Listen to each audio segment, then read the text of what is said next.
जी Nepal HD television अब तपाईं सँगसँगै।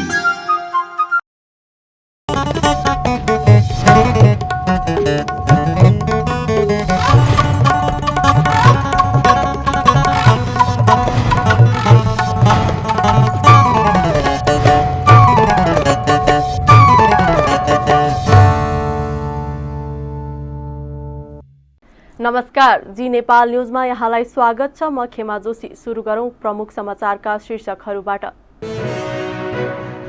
नेपाल विद्युत प्राधिकरणको कार्यालयमा बनेको चार्जिङ स्टेशनबाट सेवा दिन सुरु। 51 ठाउँको काम अन्तिम चरणमा।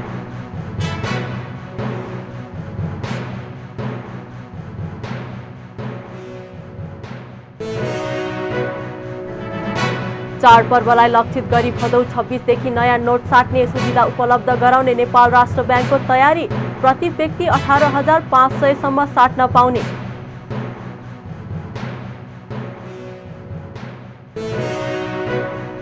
बाँकेको जानकी गाउँपालिकामा निर्माण हुँदै आएको प्रशासनिक भवन 7 महिनादेखि अलपत्र। निर्माण कम्पनीको ढिलासुस्तीका कारण अलपत्र परेको स्थानीयहरूको भनाई।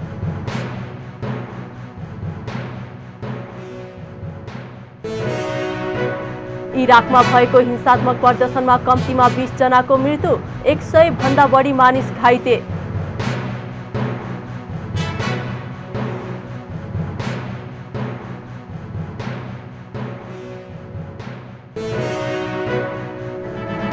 र एसिया कप T20 क्रिकेटमा आज बङ्गलादेश र अफगानिस्तान खेल्दै।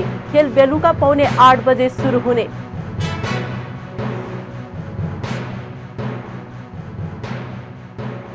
अब समाचार विस्तारमा। नेपाली महिलाहरूको महान पर्व तीज सोमबार दर खाएर बसेका महिलाहरू मंगलबार दिनभर निराहार व्रत बसेर भगवान महादेवको पूजा आराधना गरी मनाएका छन्। हरेक वर्ष भाद्र शुक्ल तृतीयाका दिनमा मनाइने यस पर्वमा महादेवको पूजा आराधना गरिन्छ। व्रत बसेर शिव पार्वतीको पूजा उपासना गरेमा पारिवारिक सुख शान्ति र कल्याण प्राप्ति हुने धार्मिक विश्वास छ। सत्ययुगमा हिमालय पुत्री पार्वतीले पशुपतिनाथ गौरी घाटमा बसी तपस्या गरेर श्री महादेव पति पाउने वरदान पाएको विश्वासमा यो व्रत सुरु भएको पौराणिक मान्यता छ। विवाहिता महिलाहरूले अटल सौभाग्य तथा सन्तान प्राप्ति र अविवाहित युवतीहरूले योग्य वरको कामना गर्दै व्रत बस्ने गर्दछन्। तीजका अवसरमा पशुपतिनाथ मन्दिरमा मंगलबार दर्शनार्थीहरूको भिड लागेको छ। रातो, हरियो र पहेँलो पहिरनमा सजिएका महिला भक्तजनको पशुपति क्षेत्रमा भिड लागेको हो। पशुपतिनाथको बाहिरी मूल ढोका भक्तजनका लागि 2065 सालपछि यो वर्ष तीजमा पहिलो पटक खुला गरिएको छ। पर्वका अवसरमा पशुपतिनाथसँगै उपत्यकाका गोकर्णेश्वर, डोलेश्वर लगायत देशभरका शिव मन्दिरमा पनि भक्तजनको घुइँचो छ। देशभरका शिवालयमा व्रतालु महिलाको भिड लागेको छ। सरकारले विश्व ब्याङ्क समूहको अन्तर्राष्ट्रिय विकास संस्थाबाट 17 अर्ब रुपैयाँ सहुलियतपूर्ण ऋण स्वीकार गर्ने निर्णय गरेको छ। मन्त्री परिषदका निर्णय सार्वजनिक गर्न मंगलबार सञ्चार मन्त्रालयमा आयोजित पत्रकार सम्मेलनमा सरकारका प्रवक्ता ज्ञानेन्द्र बहादुर कार्कीले डिजिटल नेपाल एक्सलरेसन परियोजनाका लागि 17 अर्ब रुपैयाँ सहुलियतपूर्ण ऋण स्वीकार गर्ने निर्णय गरिएको जानकारी दिनुभयो। बैठकले भदौ 24 गतेदेखि 26 गतेसम्म भुटानमा आयोजना हुने इसी मोडको 53औं बोर्ड अफ गभर्नरको बैठकमा सहभागी हुन राष्ट्रिय योजना आयोगका उपाध्यक्ष डाक्टर विश्वनाथ पौडेललाई स्वीकृति प्रदान गरेको छ भने G2G प्रावधान अन्तर्गत भारत सरकारसँग हस्ताक्षर भएको समझदारी पत्रमा भएको व्यवस्था बमोजिम मल खरिद गर्न समझदारीको बाँकी अवधिको जिम्मा कृषि सामग्री कम्पनी लिमिटेडलाई तोक्ने निर्णय गरेको प्रवक्ता कार्कीले बताउनुभयो। त्यस्तै बैठकले चालू आर्थिक वर्षका लागि ऊर्जा, कृषि र वन मन्त्रालयका लागि विभिन्न पदमा अस्थायी दरबन्दी स्वीकृति गर्ने निर्णय गरेको उहाँले जानकारी दिनुभयो। उहाँले विभिन्न आयोजना र कार्यक्रमहरू केही समयका लागि मात्रै हुने भएकाले हाललाई अस्थायी दरबन्दी मात्रै स्वीकृत गरिएको जानकारी दिनुभयो। आर्थिक वर्ष 79-80 को लागि उद्योग वाणिज्य तथा आपूर्ति मन्त्रालय अन्तर्गतका आयोजनाहरूका लागि राजपत्राङ्कित स्तरका 28 र 7औं तहका 2 गरी जम्मा 30 पदको अस्थायी दरबन्दी स्वीकृत गर्नेछ। आर्थिक वर्ष 2079-80 को लागि ऊर्जा, जलस्रोत तथा सिंचाई मन्त्रालय मार्फतका आयोजना कार्यक्रमहरूको निमित्त विभिन्न सेवा समूह, उपसमूह र श्रेणीका राजपत्राङ्कित अधिकृत तहका 431 पदहरूको अस्थायी दरबन्दी स्वीकृत गर्ने। आर्थिक वर्ष 2079-80 को लागि कृषि तथा पशुपन्छी विकास मन्त्रालय अन्तर्गत सञ्चालित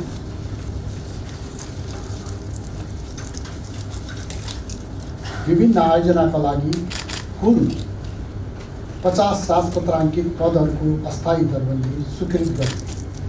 G2G प्रावधान अन्तर्गत भारत सरकारसँग हस्ताक्षर भएको समझदारी पत्रमा भएको व्यवस्था बमोजिम मल खरिद गर्न समझदारी पत्रको बाँकी अवधिको लागि कृषि सामग्री कम्पनी लिमिटेडलाई तोक्ने। आर्थिक वर्ष 79-80 को लागि वन तथा वातावरण मन्त्रालय अन्तर्गत सञ्चालित र सञ्चालन हुने आयोजना तथा कार्यक्रमका लागि राजपत्राङ्कित श्रेणीको 47 अस्थायी दरबन्दी स्वीकृत गर्ने।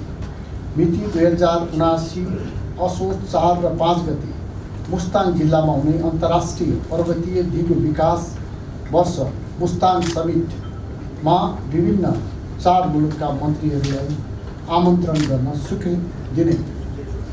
2079 को आश्विन 10 देखि 14 गतेसम्म अमेरिकामा सञ्चालन हुने the global methane climate and clean air forum कार्यक्रममा भाग लिन माननीय वन तथा वातावरण मन्त्रीलाई स्वीकृति दिने।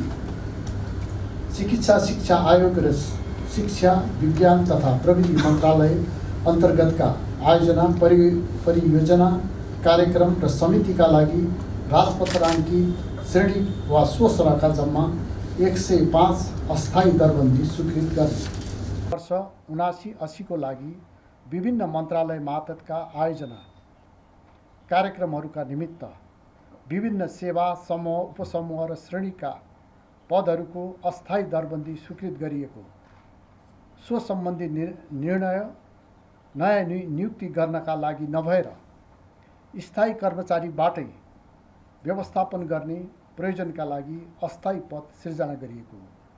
आयोजना कार्यक्रमहरू अस्थायी प्रकृतिका हुने भएकाले स्थायी दरबन्दी सिर्जना गर्दा आयोजना कार्यक्रमहरूको समाप्तिपछि यसरी दरबन्दी सिर्जना भएका पदमा नियुक्त कर्मचारीहरूको व्यवस्थापनमा जटिलता आउने तथा थप आर्थिक दायित्व समेत बढ्ने भएकाले स्थायी कार्यरत कर्मचारीहरू मध्येबाट हटाउने उद्देश्यले आवश्यकता अनुसार दरबन्दी सृजना गर्ने गरिएको हो। विगतका वर्षहरूमा समेत यस्तो अभ्यास रहेको कुरा मयाहरू। त्यस्तै मन्त्री परिषदको बैठकले आगामी असोज 4 र 5 गते मुस्ताङ जिल्लामा हुने अन्तर्राष्ट्रिय पर्वतीय दिगो विकास वर्ष मुस्ताङ समिटमा विभिन्न 4 मुलुकका मन्त्रीहरूलाई आमन्त्रण गर्न स्वीकृति दिने निर्णय पनि गरेको छ। नेपाल विद्युत प्राधिकरणले रत्नपार्क स्थित केन्द्रीय कार्यालयमा स्थापना भएको चार्जिङ स्टेसनबाट सेवा दिन सुरु गरेको छ। मंगलबार ऊर्जा जलस्रोत तथा सिंचाई मन्त्री पम्फा भूषालले चार्जिङ स्टेसनको उद्घाटन गर्नुभएको हो। चार्जिङ स्टेसनबाट एकैपटक 3वटा सवारी चार्ज गर्न मिल्ने प्राधिकरणले जनाएको छ भने एउटा स्टेसन बनाउन करिब 90 लाख रुपैयाँ खर्च हुने प्राधिकरणका प्रबन्ध निर्देशक कुलमान घिसिङले जानकारी दिनुभएको छ। देशका विभिन्न 51वटा ठाउँमा पनि चार्जिङ स्टेसन निर्माण भइरहेको प्राधिकरणले जनाएको छ। प्राधिकरणका अनुसार मुलुकका विभिन्न राजमार्गका साथै मुख्य बस पार्क र अन्य आवश्यक देखिएका स्थानमा समेत चार्जिङ स्टेसन थप गर्दै लैजाने योजना रहेको छ। उद्घाटन कार्यक्रममा बोल्नुहुँदै ऊर्जा जलस्रोत तथा सिंचाई मन्त्री पम्फा भूषालले बिजुली निर्यातले देशको व्यापार घाटा कम गर्न महत्त्वपूर्ण योगदान रहने बताउनु भएको छ। उहाँले देशले ऊर्जा क्षेत्रमा ठूलो क्रान्ति गरिरहेको बताउनुभयो। देशभित्रकै जलस्रोतबाट बिजुली उत्पादन गरेर आफैले प्रयोग गर्नु महत्त्वपूर्ण काम भएको उहाँको भनाइ छ। नेपालमा डलर खर्च गरेर विदेशबाट झण्डै 3 खर्ब रुपैयाँको डिजल र पेट्रोल आयात हुने गरेको छ। नेकपा एमालेका अध्यक्ष केपी शर्मा ओलीले हरितालिका तीज पर्वले सहिष्णुता र पारिवारिक एकतालाई अभिवृद्धि गर्दै सामाजिक विकृति अन्त्यका लागि एकताबद्ध भएर अघि बढ्न नेपाली महिलालाई प्रेरणा प्रदान गर्ने विश्वास व्यक्त गर्नुभएको छ। आज तीज र गौरा पर्वको अवसरमा शुभकामना सन्देश दिँदै उहाँले तीजलाई महिलाले आफ्नो पीडालाई अभिव्यक्त गर्ने पर्वका रूपमा लिने गरेको उल्लेख गर्नुभयो। सामाजिक न्याय, समानता र सुरक्षा हासिल गर्न पार्टीले अघि सारेका सामाजिक परिवर्तन, विकास, सुशासन, स्वच्छता र पारदर्शिताको आन्दोलनलाई सफल बनाउन महिला दिदी बहिनीको बलियो साथ रहने उहाँले विश्वास व्यक्त गर्नुभएको छ। राष्ट्रिय प्रजातन्त्र पार्टीकी नेत्री रेखा थापाले प्रतिनिधि सभाको आगामी निर्वाचनमा प्रत्यक्षतर्फ लड्ने तयारी गर्नुभएको छ। गृह जिल्ला मोरङको क्षेत्र नम्बर 3बाट उहाँले उम्मेदवारी दिने लगभग निश्चित भएको हो। राप्रपाको स्थानीय कमिटीले मोरङ 3बाट रेखाको एकल नाम पार्टीमा सिफारिस गरेसँगै उहाँको उम्मेदवारी निश्चित भएको हो। उहाँले आफ्नो चुनावी अभियान पनि सुरु गरिसक्नु भएको छ। यद्यपि पार्टीले निर्णय भने गर्न बाँकी रहेको छ। रेखाले राप्रपाको महाधिवेशनमा महामन्त्रीको उम्मेदवार दिनुभएको थियो। राजेन्द्र लिङदेनको प्यानलबाट महिला महामन्त्रीमा उम्मेदवारी दिनुभएका थापालाई कुन्ती शाहीले पराजित गर्नुभएको थियो। नेपाल राष्ट्र ब्याङ्कले दशैं तिहार लगायतका चाडपर्वलाई लक्षित गर्दै 26 भदौदेखि नयाँ नोट साट्ने सुविधा उपलब्ध गराउने तयारी गरेको छ। राष्ट्र ब्याङ्क मुद्रा व्यवस्थापन विभागका प्रमुख समेत रहेका कार्यकारी निर्देशक रेवती प्रसाद नेपालका अनुसार 26 भदौदेखि प्रति व्यक्ति 18,500 रुपियाँको दरले नयाँ नोट साट्ने सुविधा उपलब्ध गराउने तयारी रहेको छ। सबै ब्याङ्क तथा वित्तीय संस्था र नेपाल राष्ट्र ब्याङ्क मार्फत नयाँ नोट साट्न सक्ने व्यवस्था गरिने उहाँको भनाइ छ। 20 भदौपछि मात्रै कहाँबाट नयाँ नोट साट्न सकिने भनेर सूचना प्रकाशित गर्ने तयारी छ। काठमाडौँ उपत्यका बाहिर पनि ब्याङ्क तथा वित्तीय संस्था मार्फत नै आवश्यकता अनुसार राष्ट्र ब्याङ्कको प्रदेश स्थिति कार्यालयबाट पनि नयाँ नोट साट्न सकिनेछ। प्रति व्यक्ति 5, 10, 20, 50 र 100 रुपियाँ दरका एक नयाँ नोट उपलब्ध गराउने व्यवस्था गरिएको छ। लामखुट्टेको टोकाइबाट सर्ने डेङ्गु रोग काठमाडौँ उपत्यका सहित मुलुकका विभिन्न स्थानमा देखा परेको छ। राजधानीका केही अस्पतालहरूबाट सङ्कलित सूचनामा मात्र आधारित भएकाले त्यो सङ्ख्या झन बढी हुन सक्ने अनुमान गरिएको छ। उष्ण क्षेत्रमा देखा पर्ने उक्त रोग केही समय यता जलवायु परिवर्तनका कारण बढ्दै गएको तापमानका कारण काठमाडौँ उपत्यका र पहाडी भूभाग सहित 70 जिल्लामा डेङ्गु फैलिएको छ। टिभी जर्नालिस्ट विक्रम दाहालले तयार पार्नु भएको एक रिपोर्ट। काठमाडौँ उपत्यकामा केही दिन यता डेङ्गुले प्रकोपको रूप लिन थालेको छ। पछिल्लो समय उपत्यकाका अस्पतालहरूमा डेङ्गुका बिरामी भरिन थालेका छन् भने सोमबार उपचारका क्रममा एकजनाको मृत्यु समेत भएको छ। त्रिवी शिक्षण अस्पताल, पाटन अस्पताल, वीर अस्पताल, टेकु अस्पतालमा डेङ्गुका बिरामीहरू भर्ना गरिएका छन्। टेकु अस्पतालमा डेङ्गुका बिरामीले बेड नै पाउन मुस्किल भइरहेको अवस्था छ।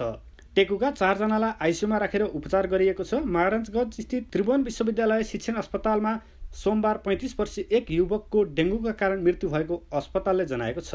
आकस्मिक कक्षामा पुग्ने अधिकांश बिरामीमा डेङ्गुको लक्षण हुने गरेको पनि अस्पतालले जनाएको छ। उच्च ज्वरो, थकान, जोर्नी दुख्ने, आँखाको गेडी सुन्निने लगायतका लक्षण लिएर अधिकांशमा डेङ्गु हुने पुष्टि गरेको छ। त्रिभुवन शिक्षण अस्पतालमा 11, टेकुमा 22 जना, पाटन अस्पतालमा 15 जना, वीर अस्पतालमा 4 जना बिरामीलाई भर्ना गरेर उपचार गरिराखेको छ। टेकु र पाटनबाट दैनिक 50 देखि 60 जनाका दरले डेङ्गुका बिरामी पुग्ने गरेको पनि अस्पतालहरूले जनाएका छन्। पाटन अस्पतालले गत साउन 1 यता 600 भन्दा बढी बिरामीमा डेङ्गु भइसकेको पुष्टि गरेको छ। काठमाडौँ उपत्यकामा डेङ्गु संक्रमित बढेसँगै अस्पतालमा बेड अभाव हुन थालेको छ। शुक्रराज ट्रपिकल तथा स्वररोग अस्पतालको आकस्मिक कक्ष डेङ्गु संक्रमितले नै भरिएको छ। डेङ्गुको लक्षण लिएर आएका बिरामीको चाप बढेसँगै अस्पतालले सोमबारदेखि डेङ्गु क्लिनिक सञ्चालनमा ल्याएको छ। टेकु अस्पतालको आकस्मिक कक्षमा शुक्रबार 68, शनिबार 85, आइतबार 80 जना बिरामीको उपचार गरिएको थियो। त्यसैगरी सोमबार 2 बजेसम्म 50 जना भन्दा बढी बिरामीले आकस्मिक कक्षमा उपचार गराएका छन्। अस्पताल प्रशासनको तथ्याङ्क अनुसार हाल 4 जनाको आइसियुमा उपचार भइरहेको छ। टेकुमा मात्रै होइन, उपत्यकाको अधिकांश अस्पतालमा नै डेङ्गु संक्रमितको चाप बढिरहेको छ। काठमाडौँको क्षेत्रपाटी निशुल्क चिकित्सालयको पार्किङ स्थलमा टेन्ट लगाएर बिरामीको उपचार र परीक्षण भइरहेको छ। डेङ्गुको आशंकामा आएका 80% भन्दा बढीलाई डेङ्गु पुष्टि भएको छ। अस्पतालमा भर्नाको चाप कम गर्न बिहान 10 बजेदेखि 2 बजेसम्म डेङ्गु क्लिनिक सञ्चालनमा ल्याएको छ। डेङ्गु हाल 70 जिल्लामा फैलिसकेको छ। इपिमेडियोलोजी तथा रोग नियन्त्रण महाशाखाको तथ्याङ्क अनुसार गत वर्षको 15 पुसदेखि 12 भदौसम्म 2539 जनामा डेङ्गु संक्रमित भएका थिए। विशेष गरी बागमती र लुम्बिनी प्रदेशका जिल्लाहरूमा संक्रमण दर बढिरहेको छ। महाशाखाको तथ्याङ्क अनुसार हाल सबैभन्दा धेरै ललितपुरमा 858, रूपन्देहीमा 363, काठमाडौँमा 332 केस देखिएका छन्। त्यसैगरी बढी केस देखिनेमा धादिङ, तेह्रथुम, सिन्धुली, भक्तपुर, शङ्खसभा, अर्घाखाँची र गुल्मीमा 70 जनाको हाराहारीमा संक्रमण पुष्टि भएको छ। डेङ्गु नियन्त्रणका लागि अति प्रभावित 149 वटा स्थानीय तहमा बजेट छुट्याइएको महाशाखाले जनाएको छ। ज्वरो आउँदा एन्टिबायोटिक खाएर ठिक नभएपछि डेङ्गुको आशंकामा टेको अस्पताल आउने बिरामी सयौंको संख्यामा छन्। देशभर डेङ्गुले महामारीको रूप लिइरहँदा उपचारमा स्वास्थ्यकर्मी समेत अलमल परिरहेका छन्। डेङ्गु संक्रमितले एन्टिबायोटिक खानु पर्दैन, तर धेरै क्लिनिक र मेडिकलमा परीक्षण गराएका बिरामीलाई चिकित्सक, स्वास्थ्यकर्मी तथा फार्मेसी सञ्चालक स्वयंले पनि एन्टिबायोटिक, पेनकिलर जस्ता अनावश्यक औषधि सेवन नगर्न आग्रह गरेका छन्। निरन्तर बान्ता हुनु, पेट धेरै दुख्नु, रक्तस्राव हुनु, नाक वा गिजाबाट रगत बग्ने, बेहोस हुने, रगत जाँचमा प्लेटेलेटको संख्या तीव्र गतिमा घट्नुले डेङ्गुको जटिल अवस्थामा जान सक्ने सङ्केतको रूप लिने गरिन्छ। यस्तो अवस्थामा अनिवार्य चिकित्सकको निगरानीमा उपचार र परामर्श लिनुपर्ने हुन्छ। एसिड एजिपटाइप जातको पोथी लामखुट्टेको टोकाइबाट यो रोग सर्ने गर्दछ भने लामखुट्टे सहरी क्षेत्रमा बढी पाइने गर्दछ।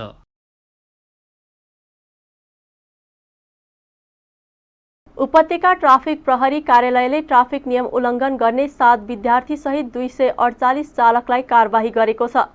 उपत्यका ट्राफिक प्रहरी कार्यालयले काठमाडौँका विभिन्न स्थानमा आज मङ्गलबार गरेको जाँचका क्रममा ती सवारी चालक कारबाहीमा परेका हुन्। बिहान 5 बजेदेखि 8 बजेसम्म गरिएको चेक जाँचका क्रममा कागजपत्र साथमा नभएको 7 जना विद्यार्थी चालकहरू कारबाहीमा परेको उपत्यका ट्राफिक प्रहरी कार्यालयका प्रवक्ता एवं प्रहरी वरिष्ठ उपरीक्षक राजेन्द्र प्रसाद भट्टले जानकारी दिनुभएको छ।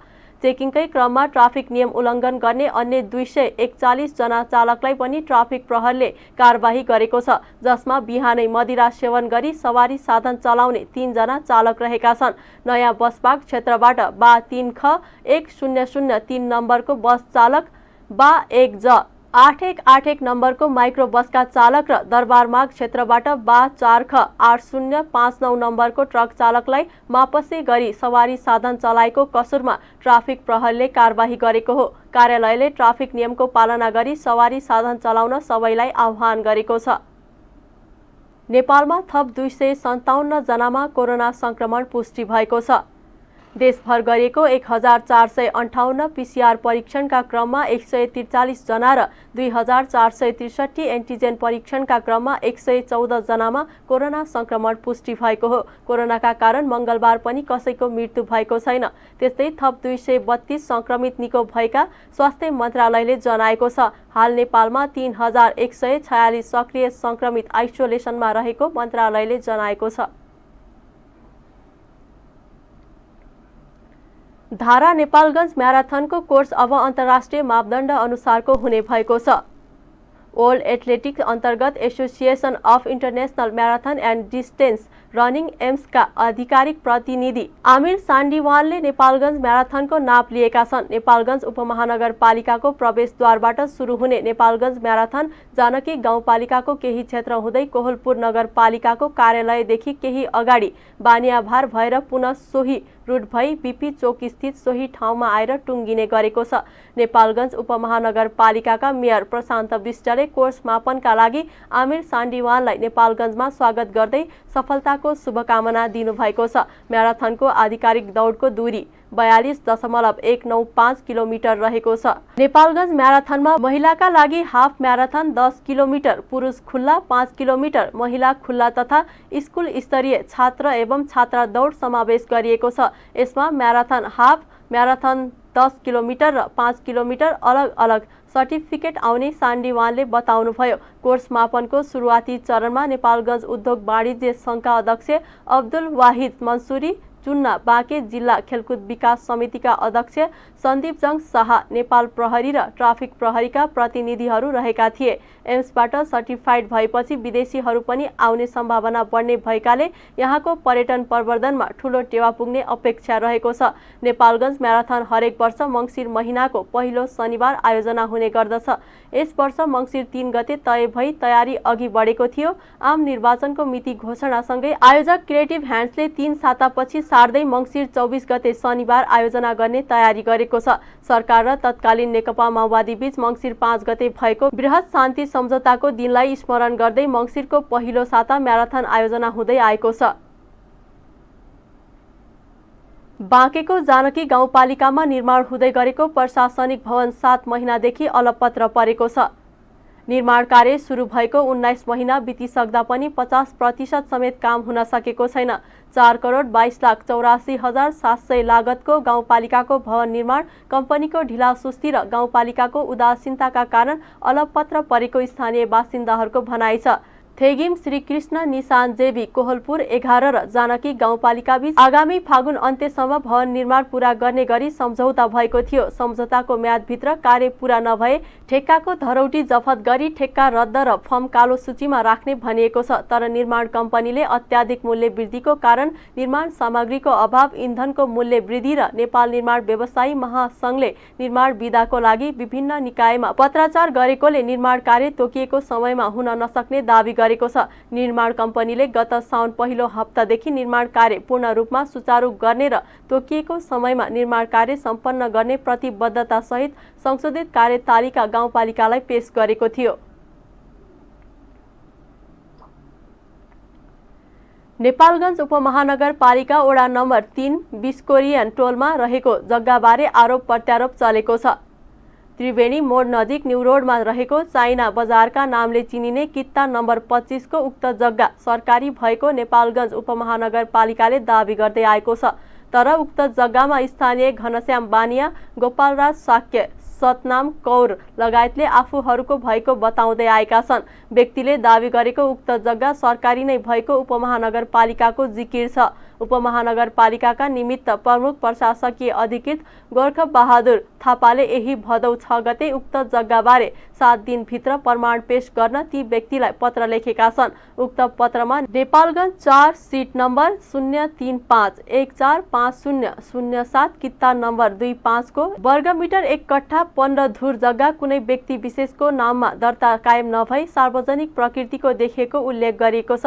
नेपालगञ्ज नगर विकास समितिले 2075 वैशाख 26 गते मालपोत कार्यालयलाई लेखेको पत्रमा उक्त जग्गा व्यक्तिकै भएको खुलाएको छ।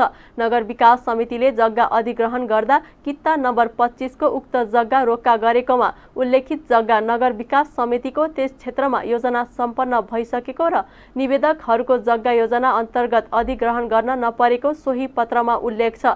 उल्लेखित कित्ता नम्बरका जग्गा 2063 पुस 30 गते बसेको बोर्ड बैठकको निर्णय अनुसार प्रथम चरण क्षेत्रको अन्य आवश्यक सडकको मर्मत सुधार गरी नेपालगञ्ज नगरपालिका कार्यालयलाई हस्तान्तरण गर्ने निर्णय भएको छ।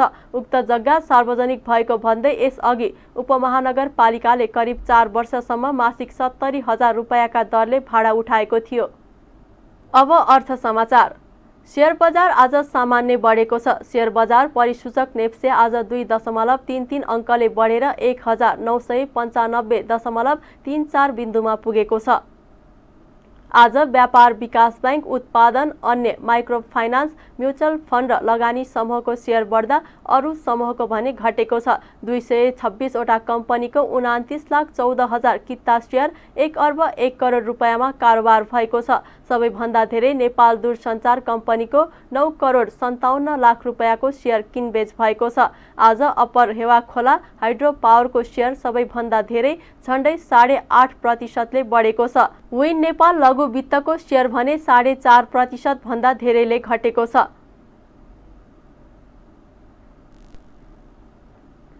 लाइफ इन्स्योरेन्स कर्पोरेसन LIC नेपालले हकप्रद निष्कासन गर्ने भएको छ। कम्पनी सञ्चालक समितिको सोमबार बसेको बैठकले बीमा समितिले तोकेको 5 अर्ब रुपैयाँ चुक्ता पुँजी पुर्याउन हकप्रद जारी गर्ने निर्णय गरेको हो। कम्पनीले हाल कायम चुक्ता पुँजी 2 अर्ब 65 करोड 32 लाख रुपैयाँको 88.45% अर्थात् 2 अर्ब 34 करोड 68 लाख रुपैयाँ बराबरको हकप्रद शेयर निष्कासन गर्ने निर्णय गरेको हो। हकप्रद शेयर निष्कासन पश्चात कम्पनीको चुक्ता पुँजी 5 अर्ब रुपैयाँ पुग्नेछ। कम्पनीले हकप्रद जारी गर्ने निर्णय स्वीकृतिका लागि बीमा समितिमा पठाउने तयारी पनि गरेको छ। बीमा समितिबाट स्वीकृत भई आगामी साधारण सभाबाट पारित भएपछि मात्र कम्पनीले हकप्रद शेयर निष्कासन गर्नेछ। अब अन्तर्राष्ट्रिय समाचार। इराकमा भएको हिंसात्मक प्रदर्शनमा कम्तीमा 20 जनाको मृत्यु भएको छ। 100 भन्दा बढी मानिस घाइते भएका छन्। राजधानी बगदाद स्थित ग्रीन जोनमा भएको प्रदर्शनमा प्रहरीले बल प्रयोग गर्दा कयौं मानिस हताहत भएको अधिकारीहरूले जनाएका छन्। इराकका एक शक्तिशाली शिया धर्मगुरु मुक्तदा अल सदरले राजनीतिक जीवन त्याग्ने घोषणापछि भएको प्रदर्शन हिंसामा परिणत भएको हो। अल सदरका समर्थकहरू प्रदर्शनमा निस्किएपछि इरान समर्थित सर्वसाधारणसँग झडप समेत भएको छ। झडप रोक्न प्रहरीले गोली प्रहार गरेको जनाइएको छ। प्रदर्शनकारीहरू राष्ट्रपति भवनमा समेत छिरेको र विभिन्न सरकारी कार्यालयहरू घेरा हालेको अधिकारीहरूले जनाएका छन्। हिंसात्मक प्रदर्शन बढेपछि विभिन्न देशले आफ्ना नागरिकको उद्धार सुरु गरेका छन्। कतिपय देशले नागरिकलाई देश छोड्न र कतिपयले दूतावासमा सम्पर्क गर्न अपील गरेको जनाइएको छ। इराकमा केही वर्ष यता सुरु भएको राजनीतिक तनावका बीच धर्मगुरुले राजनीतिबाट सन्यास लिने घोषणा गरेसँगै प्रदर्शन चर्किएको हो। प्रदर्शन नियन्त्रणका लागि राजधानीमा कर्फ्यू जारी गरिएको छ। अब खेल समाचार। एसिया कप टी20 क्रिकेटमा आज बङ्गलादेश र अफगानिस्तान खेल्दैछन्। खेल युएईको शारजाह क्रिकेट मैदानमा बेलुका 7:45 बजे सुरु हुनेछ। समूह बीमा रहेको अफगानिस्तानले दोस्रो र बङ्गलादेशले पहिलो खेल खेल्न लागेका हुन्। प्रतियोगितामा 6 टोली सहभागी छन्। समूह एमा साबिक विजेता भारत सहित पाकिस्तान र हङकङ रहेका छन्। समूह बीमा अफगानिस्तान, बङ्गलादेश र श्रीलङ्का रहेका छन्। यसअघि भएको खेलमा श्रीलङ्कालाई 8 विकेटले हराएर अफगानिस्तानले समूह एमा रहेको भारतले पाकिस्तानलाई 5 विकेटले हराउँदै विजयी सुरुवात गरेका छन्। भारतले भोलि हङकङसँग र पाकिस्तानले शुक्रबार हङकङसँग खेल्नेछ। बिहिबार श्रीलङ्का र बङ्गलादेशबीच खेल हुनेछ। खेल समाचारसँगै हामी जी नेपाल न्युजको अन्त्यमा आइसकेका छौं। जाँदा जाँदै प्रमुख समाचारका शीर्षकहरू पुनः एकपटक। नेपाल विद्युत प्राधिकरणको कार्यालयमा बनेको चार्जिङ स्टेशनबाट सेवा दिन सुरु। 51 ठाउँको काम अन्तिम चरणमा।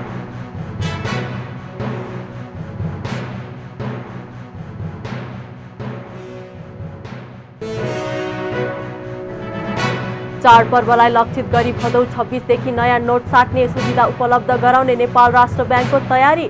प्रति व्यक्ति 18,500 सम्म साट्न पाउने।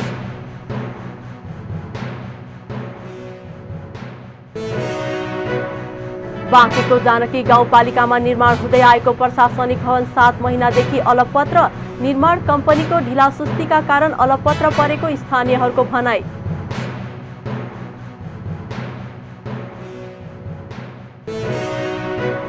इराकमा भएको हिंसात्मक प्रदर्शनमा कम्तीमा 20 जनाको मृत्यु। 100 भन्दा बढी मानिस घाइते।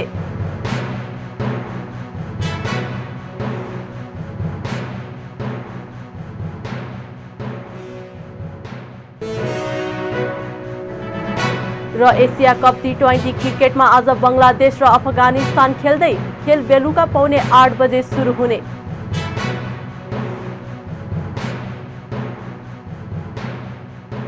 प्रमुख समाचारका शीर्षकसँगै अहिलेका लागि जी नेपाल न्युज सकियो। ताजा समाचार र मनोरञ्जनका लागि जी नेपाल एचडी टेलिभिजन हेर्दै गर्नुहोला। नमस्कार।